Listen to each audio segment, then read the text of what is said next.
So thank you. My name is Tamala Fish. I'm a communication strategist. I've been working in the environmental field for about 10 years, doing social media campaigns and other kind of strategy.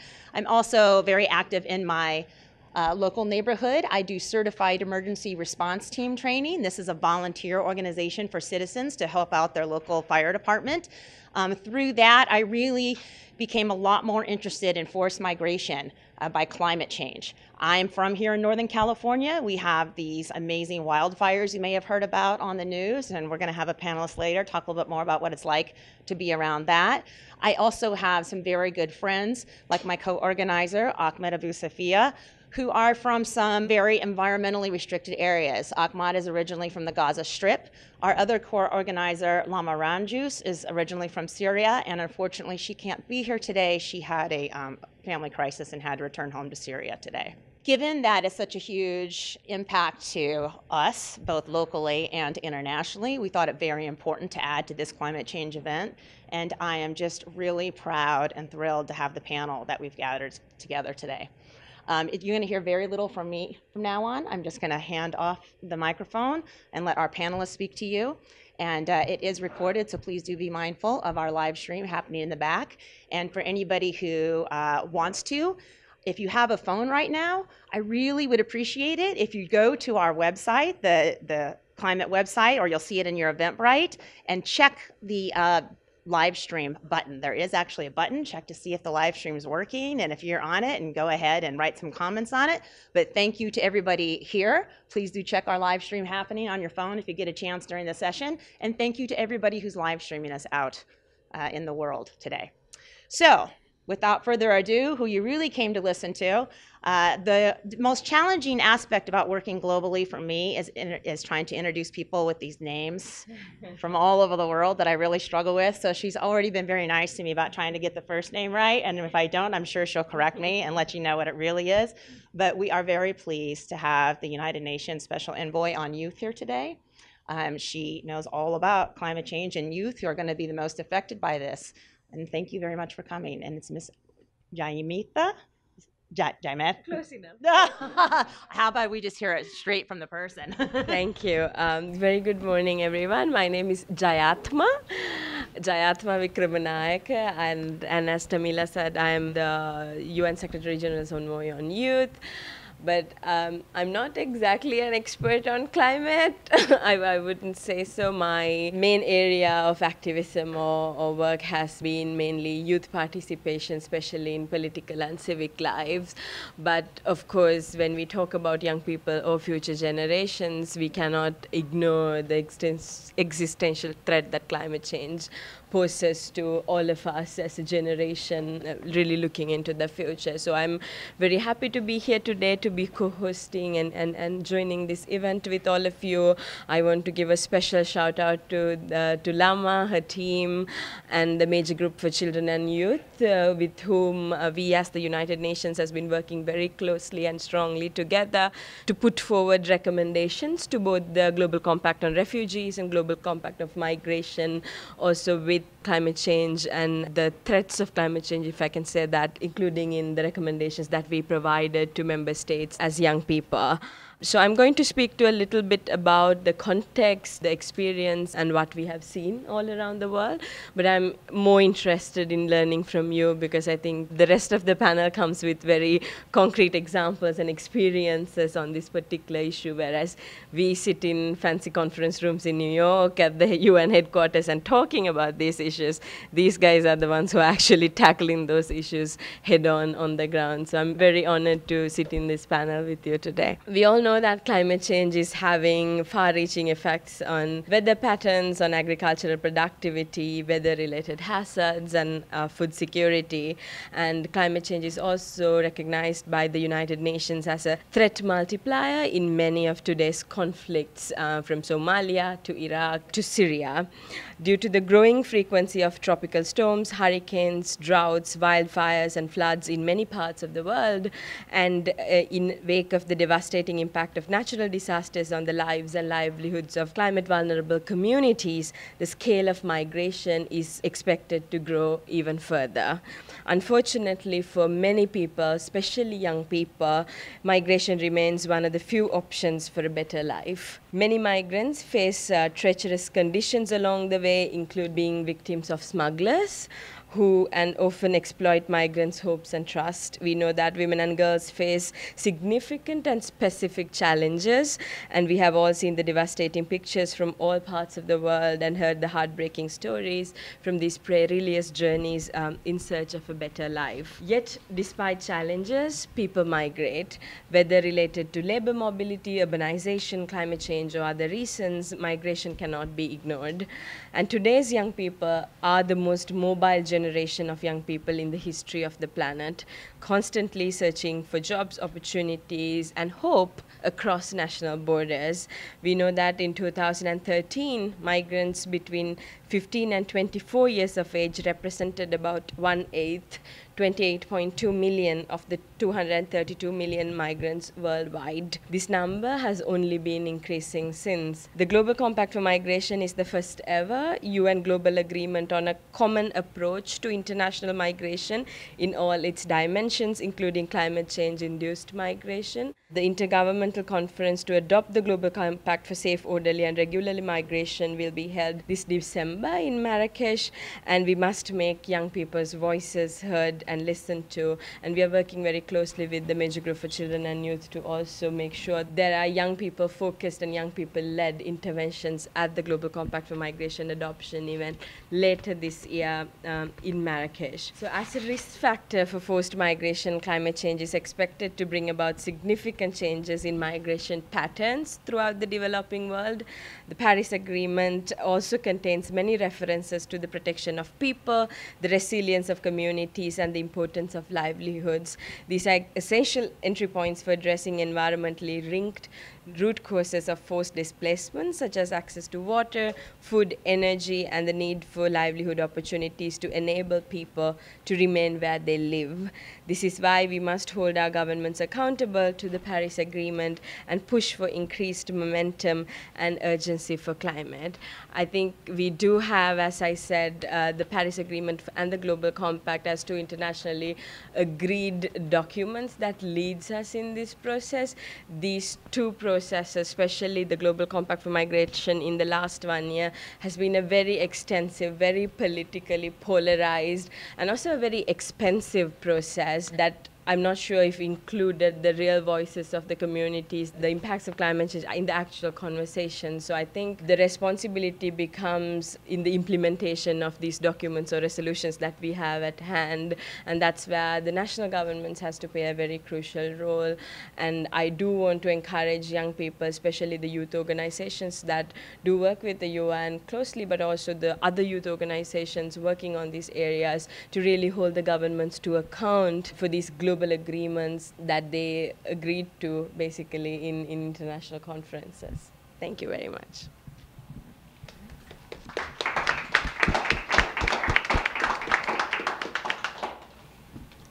Assalamu alaikum.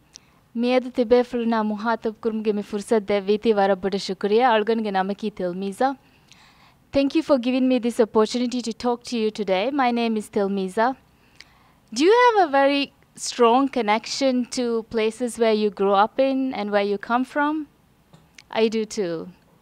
Last month, I took my son to Tuladu, one of the 1,200 coral islands of the Maldives that stretches across the Indian Ocean on the equator. And as the boat approached Tuladu, I could see, and this is the island that my parents used to take me, and I used to spend all my childhood vacations, school holidays on.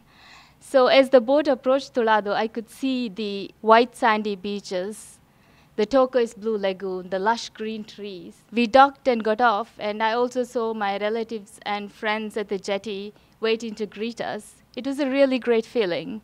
The next few days, I spent teaching my son how to swim, catch fish on the beach. We could actually fish standing on the beach. You could catch the fish from the lagoon. And building sandcastles, island hopping, from Bodofinol to Kudafinol to Mutafushi, many of the uninhabited islands where my parents used to take me as when I was a kid. Nights we spend on jollies on the street. Jollies are traditional chairs made of rope from coconut husk. So we would spend nights on jollies in the moonlight chatting away.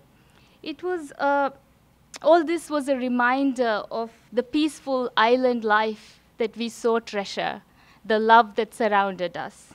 But amid all of this, island bliss, my thoughts were also interrupted with anxiety of what lurks around the corner, because climate change is not a distant reality, it's something that we are experiencing. The island next to Tuladu, which is Hitadu, the island where my grandfather is from, is experiencing severe beach erosion. The freshwater lens is contaminated. And the reefs around many of these islands, once bustling with life, is now dead. People are resilient and people are adapting to these challenges. And they haven't given up hope.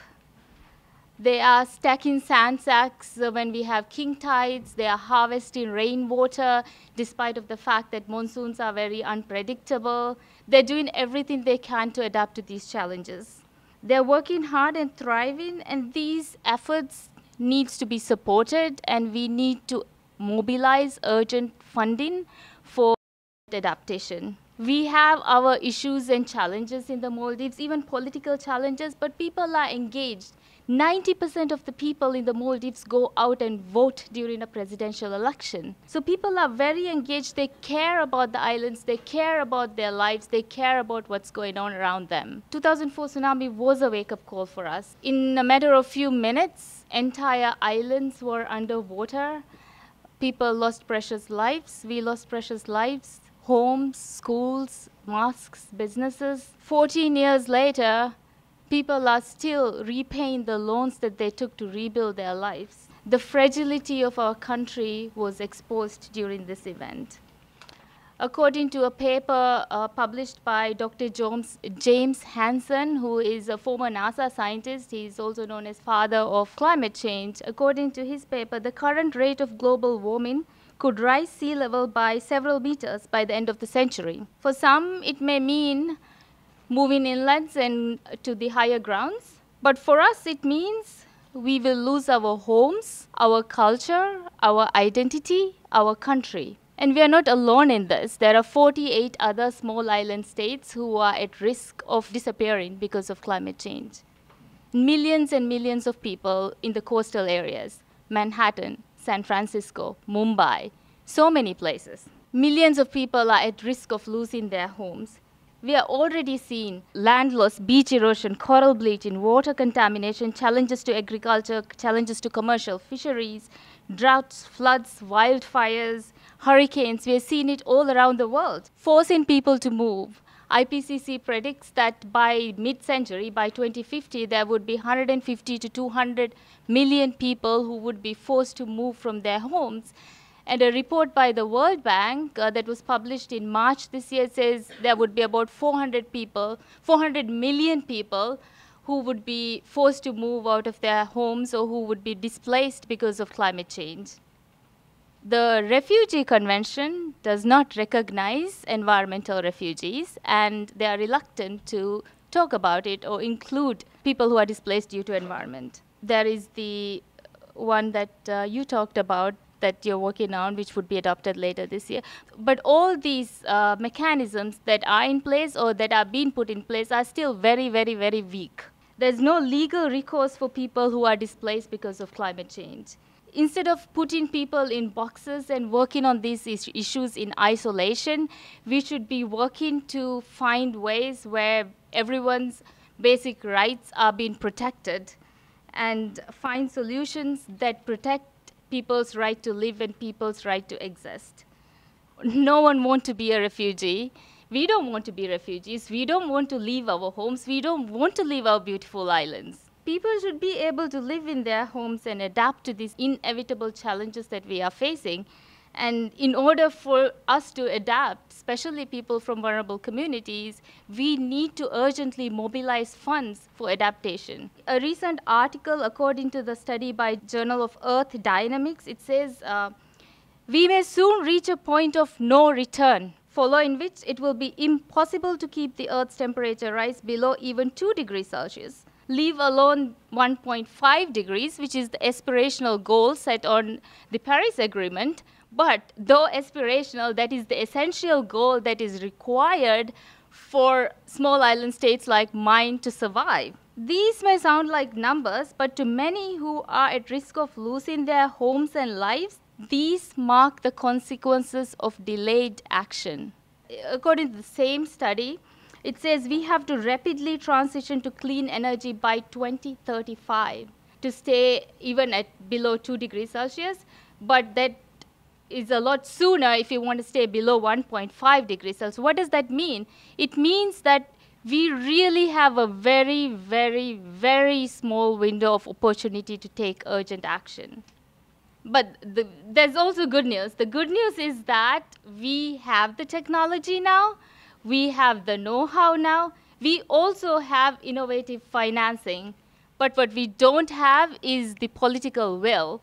So we need to find a way to urgently organize ourselves to make sure that we can mobilize that political will to take urgent action. Right to live is a fundamental human right. I want to be able to take my son back to Tuladu.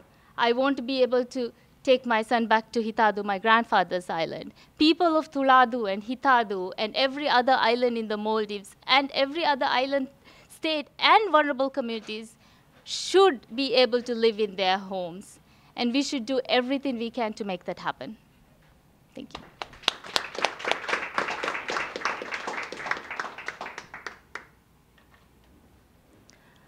Thank you very much. Hello, everybody. My name is Caterina Sarfatti. I come from Italy. I work for an organization that is called C40 Cities. I don't know how much you're aware of this, but it's a network of mayors and cities around the world. Actually, we're not 40 anymore. We're 96. But we can't change the name every day, so we stick to 40. And it's 96 mayors globally around the world, the big cities of the world, like from San Francisco to New York to Milan to Beijing, taking action on climate change. It's political leaders. Some have more political will than others, but it's political leaders locally being involved and taking action on climate change. I actually started working on climate because I was working on migration.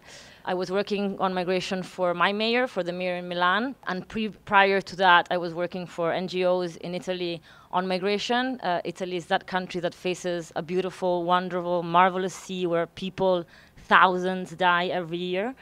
And I realized that the main cause of migration in 50 years, in 40 years, in 30 years, but also today, is climate change. And if we really wanted to do something to protect the lives of people migrating, being forcibly displaced, dying in the Mediterranean Sea, dying in the Sahara Desert, we needed to take action on climate. And this is why I started working on climate change for C40. I'll try to bring a little bit the perspective of cities today, of mayors, and why climate change-related migration is a reality for them as well, even if they are mayors of like big cities where you don't normally hear about this phenomenon. And I just wanted to give you some data that we have collected. 120,000 asylum seekers from Syria and Eritrea were received by the city of Milan in less than 4 years, from 2013 to 2018. 180,000 Syrian asylum seekers and refugees were in the area of Amman in the only year of 2017. 5,000 refugees from Syria were coming into Athens every day in 2015 and 2016. And if considering the analysis of Jeffrey Sachs and of many other people around the world, that Syria is one of the first climate-related conflicts that we're experiencing today because of the droughts that triggered the protest and that triggered the reaction of the government that we all know, we understand that these people are already climate-related migrants, even as you were saying, they're not recognized as such. And it's our cities, our mayors, our civil society in cities that are dealing with these flows. And if you think that even if the Syrian flows in Europe were very, very much lower with regards to flows in the global south, in Lebanon, in Libya, and other countries, in any case, it's flows that are disrupting the democracies in Europe. We are seeing a rise of populist parties, of right-wing parties in Italy, in Hungary, in the north of Europe, and mainly due to the lack of capacity and political will of dealing with these flows today. So it's a reality today. It's a reality today not only for the Maldivian Islands, for the Sahel, for the most vulnerable areas of the world that actually were the areas that have contributed less to migration, which is even a stronger and more unfair paradox, but it's also a reality for the European democracies, for the United States democracies, for the places where we all live and come from. The World Bank estimates that climate change could displace as many as 143 million people in the next 30 years. Just to give a comparison, the overall amount of refugees today recognized in the world is 65.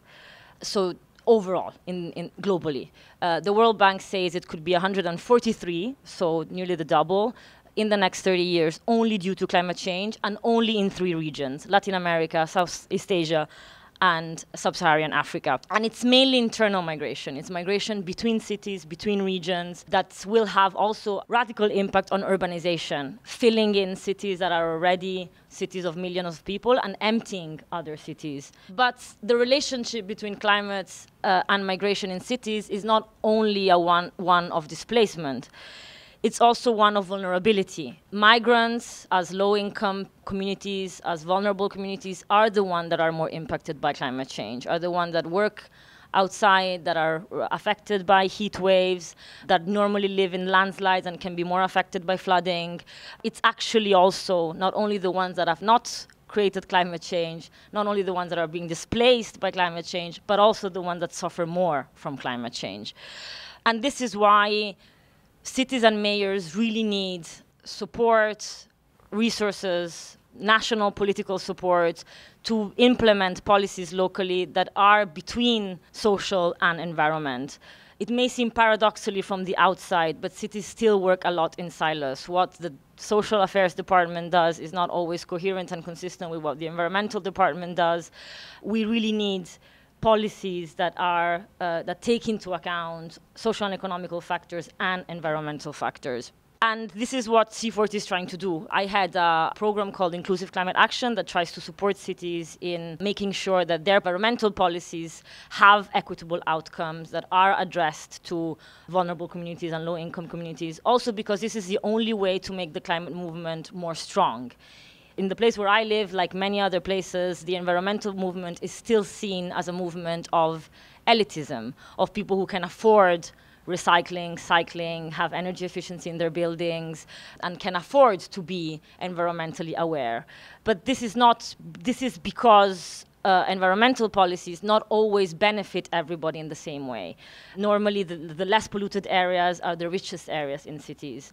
Access to transportation is in the richest areas of the cities. So it's critical for mayors to be able to implement climate policies and climate action and climate projects that have a benefit to low-income and vulnerable communities. And this is what some mayors are really trying to do, from the mayor of Los Angeles to the mayor of New York to the mayor of Barcelona. There are examples already in cities of inclusive climate actions that are making a difference. And my message today would be, it's true that political will is always lacking. It's true that we always need more. But some political will is scattered around the world. And we need to create alliances between the youth, between the civil society movement, between mayors, to make sure that this political will is supported. Because even if when political will is there is a separation between stakeholders, communities, and constituencies, we will never succeed.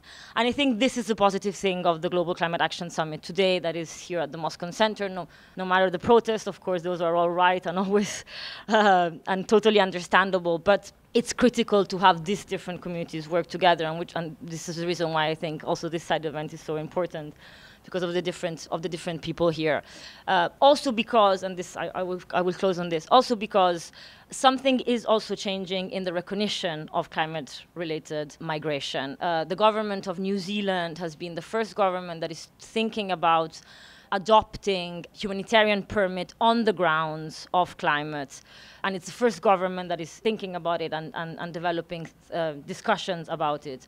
The European Parliament has deliberated a resolution that refers to climate-related migration. There are some openings that we need to grasp and to push. Also because the only way to protect people being displaced is to be able to recognize them formally.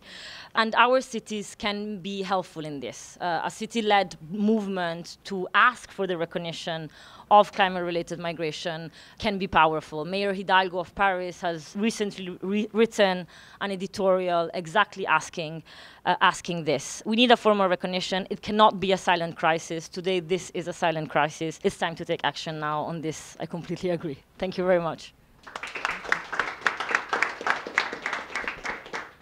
Well, thank you, and I really very much agree with your comments. I'm Kathy Tok, and I'm director at the National Network for Immigrant and Refugee Rights, which is actually headquartered across the Bay in Oakland. We are a national alliance, including immigrant communities, but also working with human rights, faith, labor unions, and other sectors. We also work at the international level as part of the Global Coalition on Migration and the Women in Migration Network. And I actually want to start at that international level. We were involved for 18 months in the consultations and negotiations for the Global Compact for Migration. And actually, Lama Ranju, who is with the major group, she and another young woman, we'd asked to read our joint civil society statement at the conclusion of negotiations at the UN in July. So the major group has very much been a part of that advocacy effort.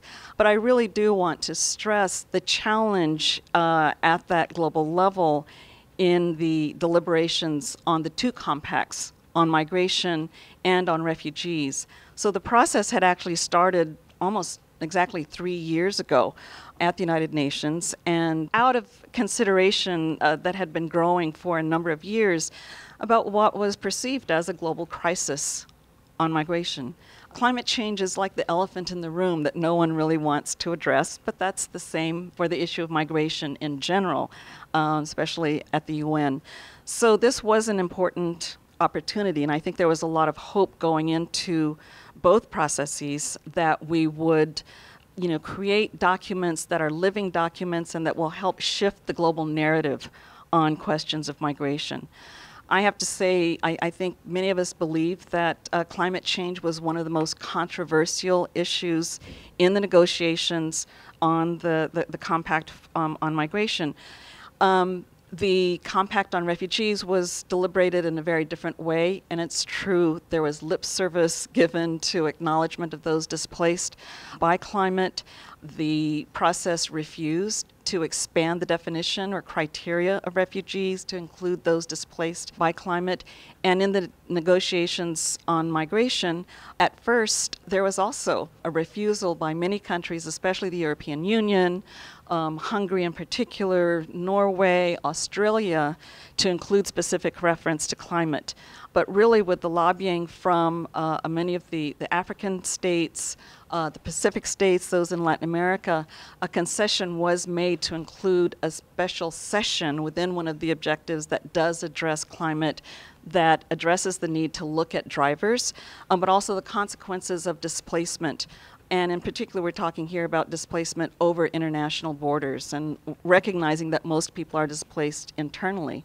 But it's when people cross borders, that was I think the big controversy. And as you said, really the arguments against recognition stem a lot to do with overt or not overt concerns about population change, demographic change, cultural change, resources for support, in particular resources for healthcare, not wanting to extend various supports to those who are displaced and may be there not on a temporary basis, but as long-term residents in those new countries, recognizing the just the challenge and long-term impact of climate change.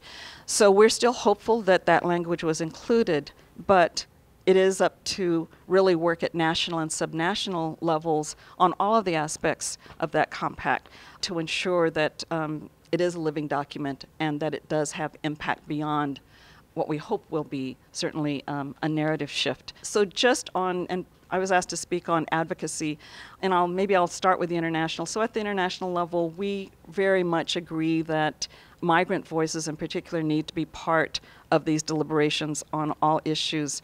We were grateful that with the support of the International Organization for Migration, which will be the new secretariat for implementation of the compact, and we have a representative actually here. We did convene 7 consultations globally in the different regions with continuing work and communications and to enable those voices from different regions. And we're able to bring various representatives at times to consultations and negotiations, but it's hard work and we don't have the resources that are adequate. But moreover, keeping up, when you're organizing at a grassroots level, keeping up with UN negotiations is just impossible. So there's just a lot of work that we need to do to build capacity that is at the grassroots level and builds capacity to really amplify informed and effective voices at multiple levels. The work right now that we're focused on at the international level around the compact is on implementation, follow-up, and review, and ensuring that there are mechanisms that are real, that are open to civil society, and that we will have a role in monitoring and intervening in. So that's the work we're doing now leading up to the conference in Marrakesh in December, which will be the formal approval of the compact. But at national levels, and I think you spoke to the challenges at national levels, and I will just mention that here in the United States, this is a huge issue. I will just mention 2 things. That currently the administration would zero out refugees if that's a chance. It may go down to 1,700 refugees per year. This is a fight we're looking at, and as you know, there's an initiative to create a platform of at least 75,000 refugees per year, and people need to be involved in that. But moreover, over the next year, we're likely facing the potential deportation of over 400,000 people who are temporary protected status recipients. And as you know, the administration is not renewing temporary protected status for many countries. Most of those countries were countries that faced environmental devastations, but ongoing environmental and climate-related concerns. And most of those are not being renewed, and it's really up to 400,000 or more people who are the recipients. In addition, they have families. Many of them have lived here for 20 years. They may face deportation. So that's what we're facing at a national level in the immediate period that is directly related to climate and environmental related displacement. At local levels, we would just really encourage, I think, the local grassroots community organizing. In the United States, we have the seeds of organizing in immigrant communities on issues of environmental justice and including climate change. Here in the Bay Area, we have some wonderful organizations, PODER and the Mission here in San Francisco, across the Bay, Asian Pacific Environmental Network. I just posted a wonderful video from them of one of their members who was from China, came from a coal-producing region of China where the community was just devastated by the effects of the coal production, came here and learned, and still had health issues resulting from that, learned about APEN, and is now an advocate against coal use in California. And as you know, even though the governor is hosting this summit, California is the 5th largest economy in the world and is still very much beholden to the gas and oil industry. So there is a contradiction in how our states and subnational levels are addressing these issues. But these kinds of voices from our communities, they can also be agents of change, and immigrants definitely bring that experience of their home countries to new countries of residence. But we need to support those self-organizing efforts. One of our focal points now, and the reason that we're looking at what this work needs to be done at local, national, and international levels is really to create a more powerful intersection between migration and climate change, between environmental justice and climate justice and migrant rights. And this was a message that we were bringing, we'll continue to bring, certainly at the global level. But we think these are, certainly we understand these are two major issues of our time. But the two movements still function somewhat distinctly. You know, there's just an information gap, for one. We're not climate experts, and I've been to many climate activities over this last week, and I've found that surprisingly international migration is not discussed, which is a shock to me, knowing some of the organizations.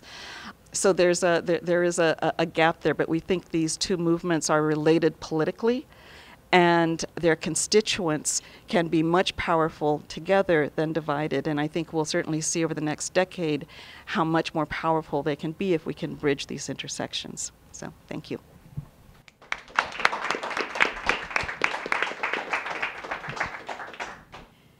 Hi everyone, hola a todos.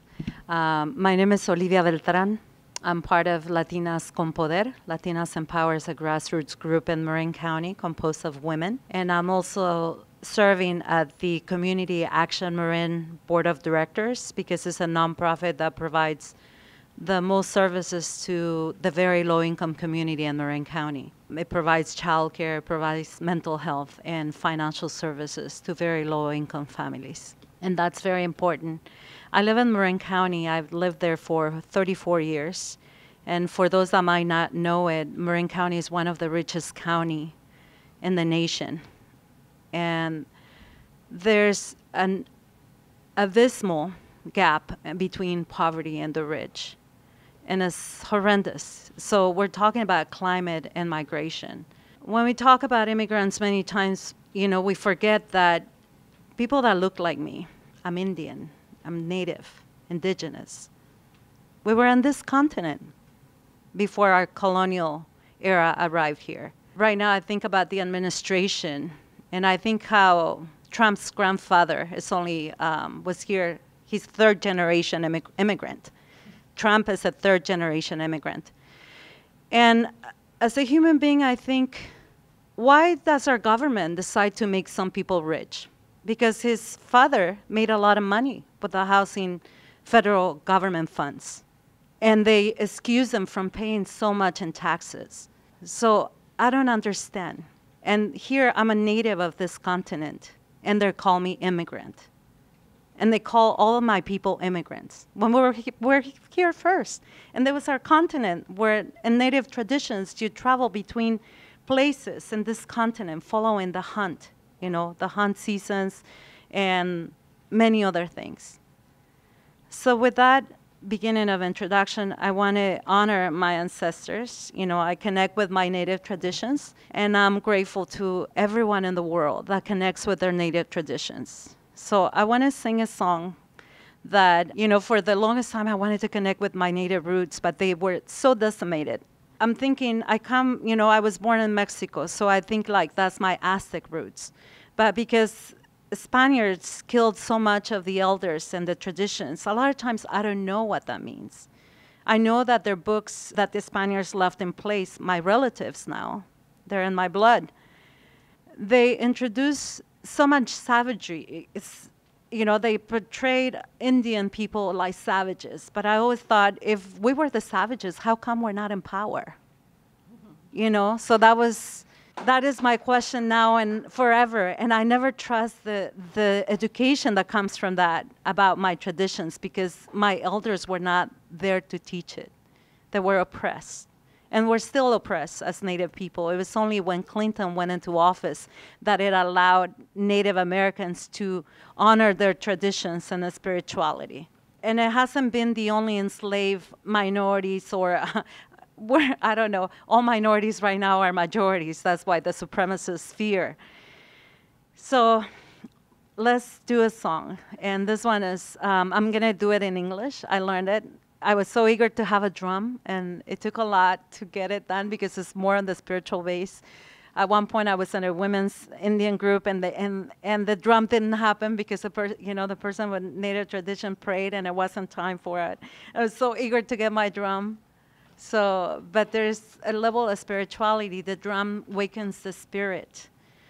So I play it to waken the spirit, and I know that within this room, there's only preaching to the choir. Can you help me? You want me to hold that mic for you? Yeah.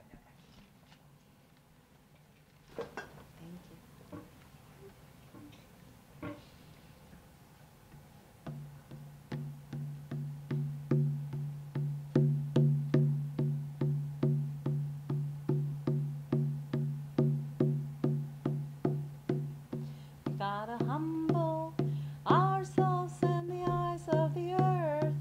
We gotta know what she knows. We gotta humble ourselves in the eyes of the earth. We gotta bend low. We can raise each other up higher and higher. We can raise each other up. We gotta humble ourselves in the eyes of the water. We gotta bend low. We gotta humble ourselves in the eyes of the water. We shall raise each other up higher and higher. We can raise each other up. We gotta humble ourselves in the eyes of the fire. We gotta bend down low. We gotta humble ourselves in the eyes of the fire. We gotta know what they know. We can raise each other up higher and higher. We can raise each other up. We gotta humble ourselves in the eyes of the air. We gotta bend down low. We gotta humble ourselves in the eyes of the air. We gotta know what they know. We can raise each other up higher and higher. We can raise each other up.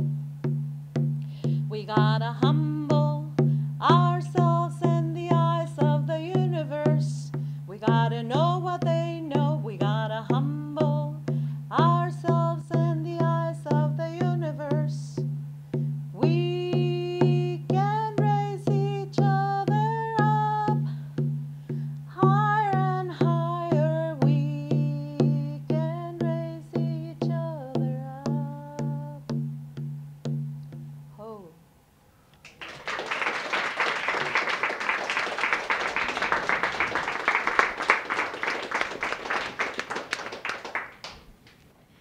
Okay, so I lived in Marin County for 34 years, and I was supported with the development of the Marin Rapid Response Network. In the Northern California, there's the NorCal Rapid Response, and that's an effort of many groups, many people that care about the immigrants in the Northern California. And there are more and more groups forming in the Southern California and various parts of the nation. And the rapid response mainly is an effort to support undocumented immigrants. When they're in targeted raids or they're arrested by immigration, they have civil rights. Every immigrant, whether documented or undocumented, have legal rights. And it has civil rights, and it has human rights. So the effort of the NorCal Rapid Response Network, Marin County being under it with the Marin Rapid Response Network, is based on a lot of volunteer effort. People are trained to become legal observers. And they also are volunteering to become dispatchers. So they use a software system that deploys legal observers when a person is being arrested by ICE. There are also resources that are provided to the person that is under arrest by ICE, immigration. here we're right close to Samsung, you know, where immigration detention center is at. A lot of the people are sent to this office, and it's hard to understand why, as a nation, we had decided to use our funding to develop enterprises that are very lucrative. Right now, as we see, the detention center private sector is making billions of our tax dollars to torture people because they keep them on isolation sometimes. They put entire families in walk-in freezers.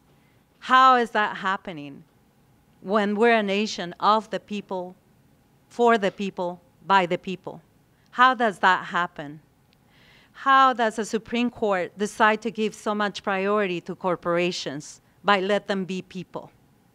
How can we people battle against a corporation with the type of funding they have? It's so ironic that we make them rich.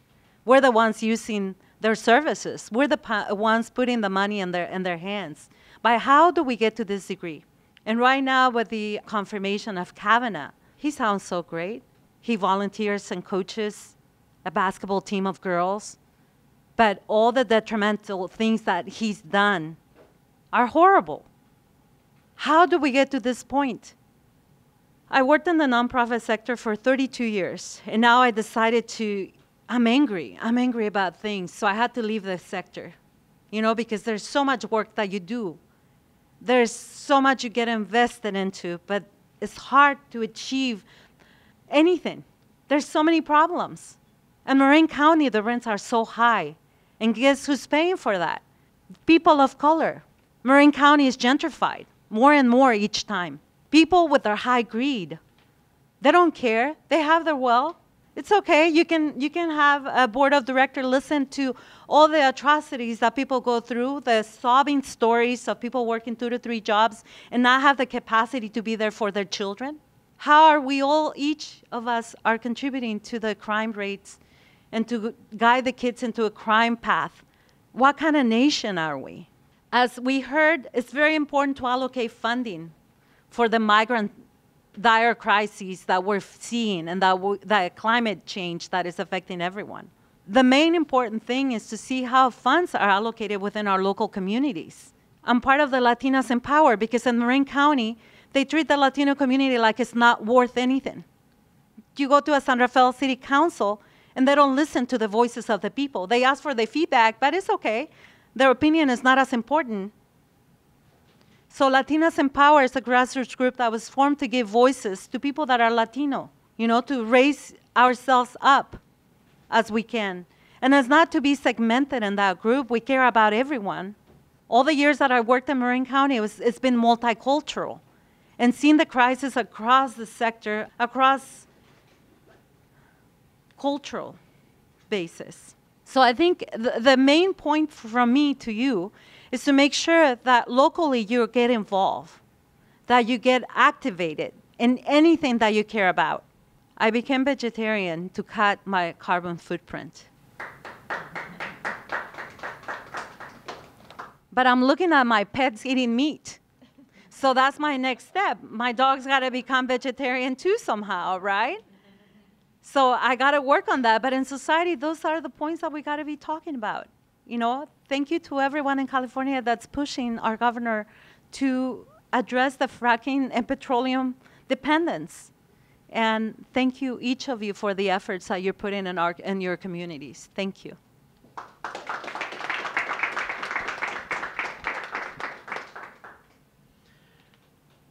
My name is Michael St. John. I'm a battalion chief with the Mill Valley Fire Department, and we've had largely a global perspective, and I was here to talk about kind of some of the frontline issues that we're facing just here in Northern California. I've had the opportunity to travel up and down the state pretty much every summer for the last 33 years, and I'm here to just talk about what we're seeing as a change in how we're fighting fires. Since 1923, 20 of the largest and most destructive wildland fires have occurred just in the last 3 years. And firefighters here in California, we talk about fire season started with the Rag Fire in 2015, which was an early fire and really hasn't stopped. And you can throw in the interesting things. We're have significant fire events, and then we have the Oroville Dam failure, which in large part was driven to extreme rainstorms that occurred in that area that pressed the infrastructure. Between the wildland fires, Oroville, the Montecito mudslides, we've seen tens of thousands of people, hundreds of thousands of people temporarily displaced, and tens of thousands of people permanently displaced. About this time last year, in October, I was for 14 days on the front lines of the wine country siege. And we saw extreme fire behavior driven by an anomaly wind. And at the same time, we had the Tubbs, the Nuns, the Partridge, the Atlas, and the Redwood fire burning. And through this event, 8,000 homes were destroyed, 44 people lost their lives, and many hundreds were injured. And only a small fraction of these people have been able to resettle back into their homes. So it was a large displacement of people. And I expect this trend will continue. I don't see anything changing soon. We've also seen over the last 3 years that these fires are much more difficult to control. Fires are suppressed, usually large fires with indirect fire line construction that utilizes bulldozers, supported by air tankers, hand crews, and fire equipment. And over again, particularly in this most recent fire that I was involved in a Mendocino complex, if you went out there and got an aerial view, you would see multiple places where we built fire lines, reinforced them, and the fire just walked over it like it wasn't there, and eventually burned to Clear Lake in the river fire case to put it out. The ranch fire started in the Ukiah Valley and burned all the way to the Central Valley out on the flats before it could be stopped, and actually is still burning right now. They're just buttoning it up. There's a lot of things that I think we need to look at as far as what's happening. Fires are not new to California. It's been a part of the West and in fact needed to regenerate vegetation. It's kind of the natural process. However, since 1911, where we had a really devastating fire season, the United States really changed how we operate and put out fires, and we've suppressed all the fires. So I think that's also a small part of it. But there's no doubt it's warmer and drier, and the fires are moving much more ferociously than they have in the past, and will continue to cause significant devastation. And it's not unique to California. These large fires are worldwide. That's all I have. Thank you.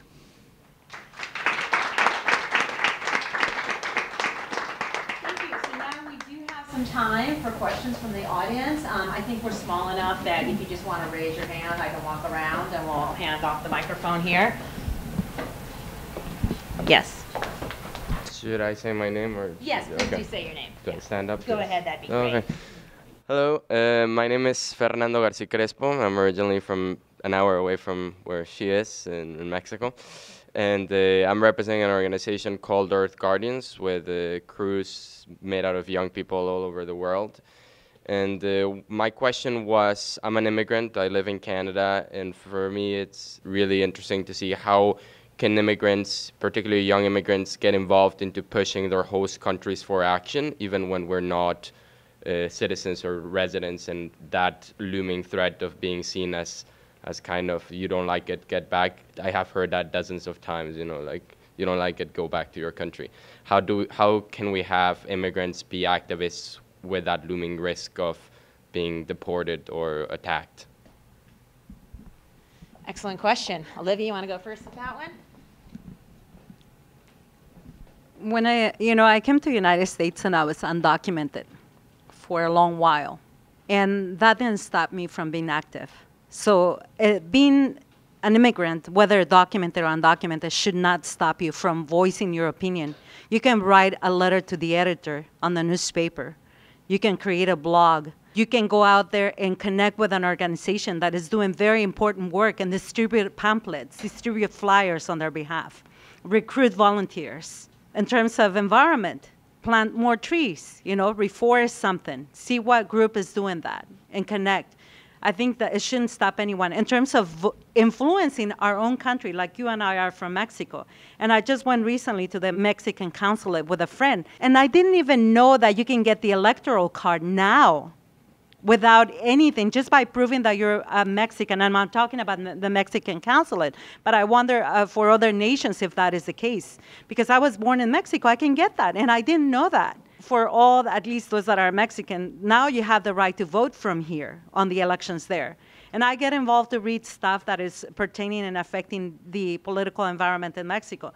So not only can we participate locally, but externally. So one recommendation for youth would be, we have so much, they're pulling us in many directions, but stop a little bit Netflix, take your percentage of watching movies or something, and use it for actual in-person action within your close realm. So make a connection with those organizations that are close to you and see how can you get involved.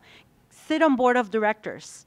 That doesn't have any specific requirement, just requires a person to care and to participate in those meetings and decide upon budgets and stuff like that. So everyone should put their little sand pebble in the pile. I also just wanted to comment on that. I mean, our organization was founded among undocumented and documented immigrants and others, so I agree. It's not a barrier to participation, but it can be a hindrance. So there's certainly there's an importance to organizing, being organized politically, to building alliances and solidarity. I don't know if some of you have been to the activities of the Solidarity to Solutions event. There are hundreds of grassroots organizers that have been in the city all week, including a number of undocumented immigrants. We have United We Dream is an organization of undocumented immigrants, DACA recipients in the United States. Not all of the 800,000 are members and active politically in United We Dream, but they did coin the phrase undocumented and unafraid. And it was part of a spark that really created support for a movement and, amassed great public support and empathy and opposition to the policies at the national level. So to the extent that the administration has had to back down on some of their more immediate preference, which would be to get rid of all of these undocumented. So I think there can be power in organizing, but definitely shouldn't be something that someone steps out on their own. I think it's really important to act politically and to act collectively, but it's certainly possible and very important. Did you want to answer? Anybody else? Okay, I saw another question back here. Hi, my name is Juanita Constable. I'm with the Natural Resources Defense Council. I'm just wondering if the Californians in the room that have been in these fire-affected areas, if you could talk a little bit more about how the evacuations and displacement of people has affected social cohesion, if you've seen that kind of thing, mental health challenges and the like.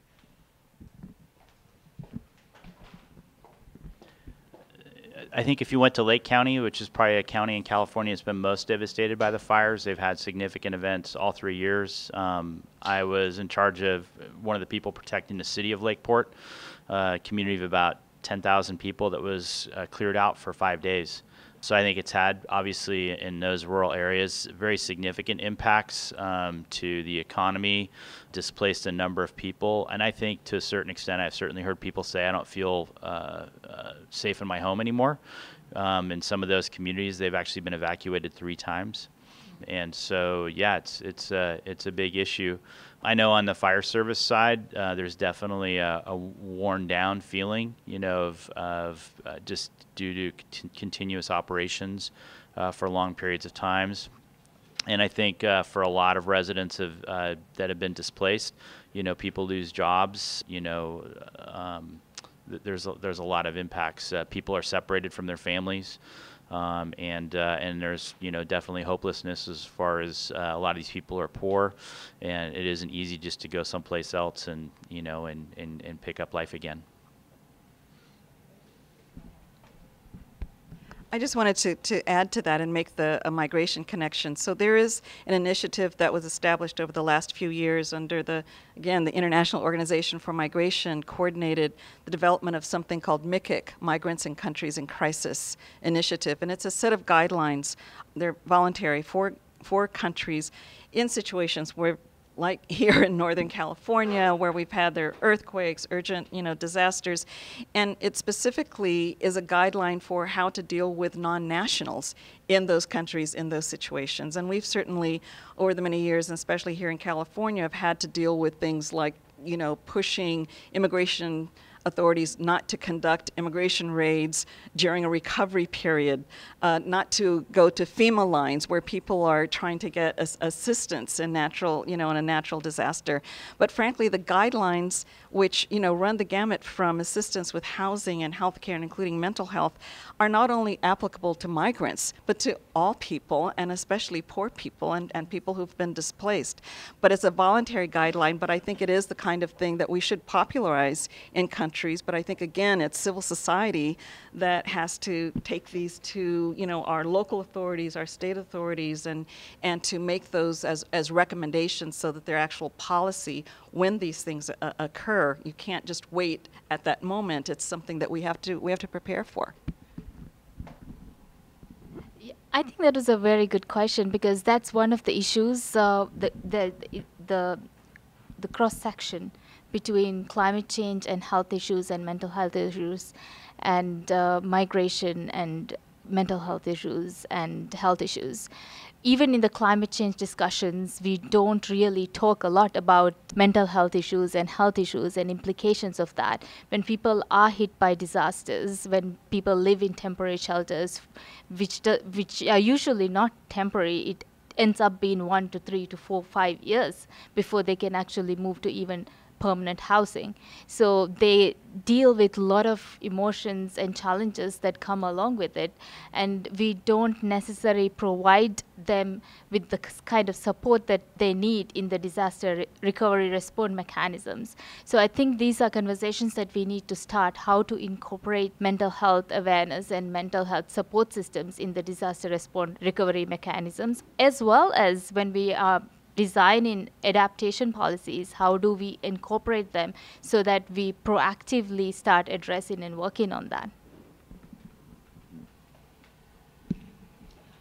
I'm not an expert on this, but I know Battalion Chief Michael St. John is being a little humble, but part of the reason I asked him and Olivia here in Marin County is that our immigrant areas where people move to from other places tend to be in places that are being overcome by sea level rise as we speak, or when flooding happens, they are cut off from emergency services. They tend to go to these vulnerable areas. And Marin County has been trying. We're not wildly successful yet, but we're mildly successful and on our way to incorporate into this certified emergency response team training. This is like a volunteer effort. I have a bag on the bar with my things in it. I'm involved in this program. And we have specific trainings for immigrant communities, because we do find that the immigrant communities don't trust necessarily the fire department or the police. So one of the first things I tell them is, don't worry, you're working with the fire department and they don't arrest people. And that actually makes a huge, you see people like relax and kind of get more involved in it. And they want to protect their communities. And the fact is, the resources are so strapped that they're going to have to protect their communities. We've started holding trainings in Spanish. That's something that actually didn't happen before. That's a huge plus to the community, because people want to learn in their native language. And if you're learning life and death skills, maybe it's important that you do. I think we were looking to teach one in Filipino, I believe. And I don't know, maybe some other language. I'm not involved in all that stuff. But anyway, I just wanted to say that part of the emotional, social emotional connection we found is trying to get those immigrant communities to work within the departments when these things happen. When you have to evacuate an area because of fire, you're evacuating both the legal or the documented and undocumented. You have to do that in usually a couple of different languages. It's quite a feat, and I think so far we've been pretty successful at getting everybody to work together in those crisis moments. There was a question over here. Hello, my name is Mohammed El Haj Yunus, and I wanted to, expand on the first question that was asked. I was undocumented until recently. I came from Lebanon when I was 4 years old, and I guess my question now is, I am a dual citizen and I can help vote and do those things, but I also feel like making a group, an activist group, or something that even talks to, the political leaders would be the best choice in those kind of developing countries. How can one move forward, or at least also receive funding to move forward into those locations? Because I know it's really hard to even just start a business, but here in Silicon Valley, everybody is thriving. So I'm pretty sure with that mindset, it can be pushed on to developing countries. So it's just an, open-ended personal question. Anybody want to take that on? Well, throughout my life, I supported the development of grassroots groups. And then the main thing is to develop the strength and funding. A lot of times it's just putting the hat out and asking people for what you need, and another way, if you're interested in forming a group, sometimes you start with a grassroots group, but probably that can evolve into a nonprofit organization. And then as you have a board of directors, maybe your nonprofit is not going to be only a 501c3, which is charitable, but maybe it could be a 501c4 that also has a little bit of the political background. And then your group can evaluate, like if we think about the Sheriff's Association, they're an association of sheriffs, and they have a lot of influence politically. So maybe yours want to be a political group, and fundraising specifically for that. So there's a lot of different venues. Sometimes it helps to work in a group because when you have the talents identified and people that have connections to bring funding, that is important. So here, you just got to free yourself to ask for money and allow it to come through. I guess it's a little hard from being raised in like a tradition where you don't really do it, but I guess you're right, 100% right. But I would also, if you're here in California, California is very much organized along immigrant communities and immigrant rights. So we're one of those states among many where there's a very active community of immigrant rights, grassroots-based organizations, and check out what already exists. And often you'll find an affinity, or you will bring to that organization something that's missing and that they can also add to their agenda. And, because the challenge of building bridges is a huge one. And so there may be actually openings already that in your own community that you don't realize. And I would, really recommend that as a first step. Talk to people who are organized and see if you can find a fit that way. And Although it would be very powerful and beautiful if you became an executive director yourself. By being of Lebanon background, you would be a role model for your people.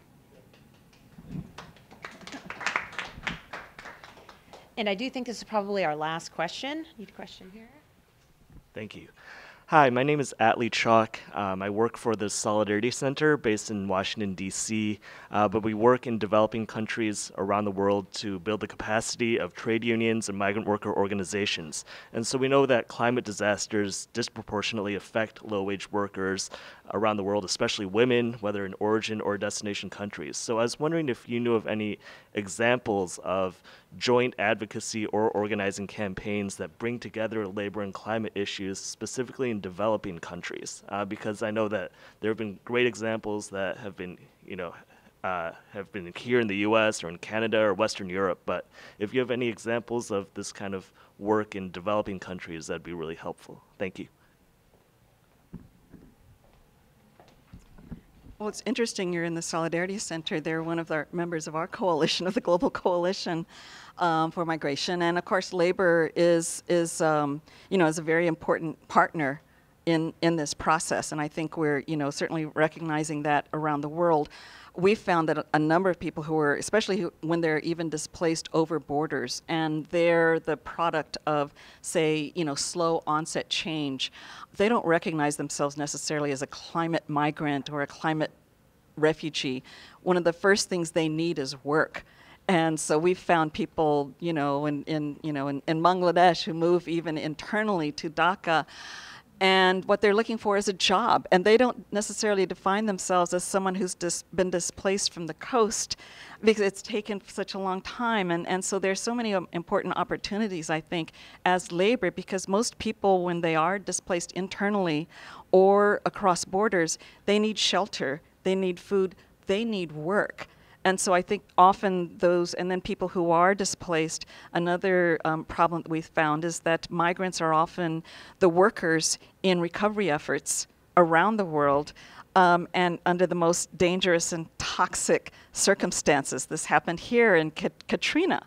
We found, undocumented workers, during and after Katrina being, and often unpaid, but asked to do, these really horrible recovery jobs and had, no connection, no labor, protections.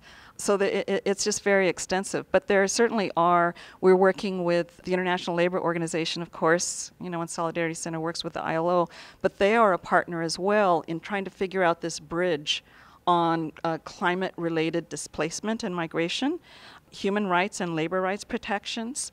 So it's very much a partnership. I'm glad you raised that. And I think here, especially in the United States, I know Richard Trumka, the head of AFL-CIO, is speaking in the summit and hopefully is going to raise some of these really critical issues.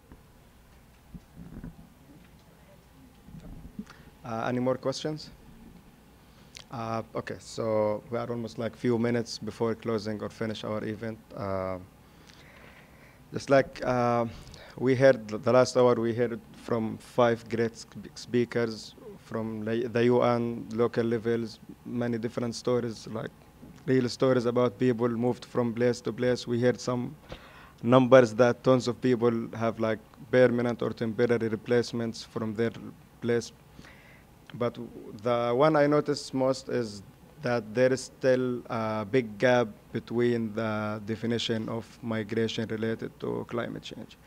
Even with the definition of the United Nations, there is still like no accurate or clear definition of climate change related to migration, which means that there is still a lot of work that all of us we can need, even we are like citizens or migrants, documented, undocumented people. But as you said, like there is many things that we can do, even starting with ourselves, our community, reaching the high levels, the government, everything we can do, even small things that with time we can feel like there is a big change that we made. So I am just, okay, let's talk something about me. I am one of the immigrants, and I am one of the organizers of this event.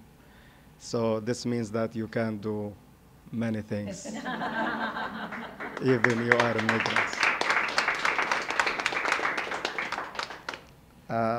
So again, thanks for the amazing speakers we have. Thanks for the great attendance. I wanted to say something related to the unions. Yep. I am so sorry that the Supreme Court cut the legs on the unions with cutting the membership fees. We know in this room and everywhere that any type of group with no financing is just an empty shell. And the Supreme Court did injustice to labor by doing that. So I think since we're aired internationally, I encourage people to pay your union fees, because otherwise you're not going to get anywhere. And United States, when the market crashed down, the housing market, and a lot of the supermarkets cut down on their union. The unions were under a stranglehold. And it's horrible what has happened to labor under this administration. It's very important to keep strong as labor, to remember that we as labor are running this economy. Workers right now are the biggest philanthropists because we're making, Marin County, to give you an example, richest county, but they're still paying salaries or rate per hour, 13 an hour, when your rent is $2,200 for a 2-bedroom? Does that make any sense? We gotta think and feel strong as labor. We're the pillar of the economy. And it's very important to start reorganizing again. And that Supreme Court is, I know that in our daily, day-to-day, our life is so basic. Sleep, eat, work, routine, routine, routine. But somehow we gotta make a hobby, a little time to get involved. That's it. So as Tilmida said, like no one wants to be a refugee or no one wants to leave his home and to be worried about his family, his future, the people who loves. So it's the time to move like from talk to action in the all levels that we can do. So just keep your hands up and do something good. So thank you very much for coming. There is something we all can do or ask as you leave this is try and think in your head of one thing that you can do, whether it's you're a strong advocate, like you've seen here on this board, or maybe you can become an official. My big thing is outreach, education, and awareness, and I couldn't have done that today without BFAST TV. I really want to thank BFAST for live streaming this. Thank you, BFAST to be last. Would you like to come up and say a little something?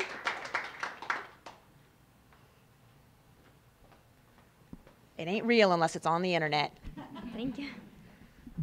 Hello, my name is Ekaterina. I'm representing BFAST TV, and we're a Silicon Valley-based media and video production house. We help events to reach out bigger audience and to help to promote their content through such a wonderful marketing tool as a live stream.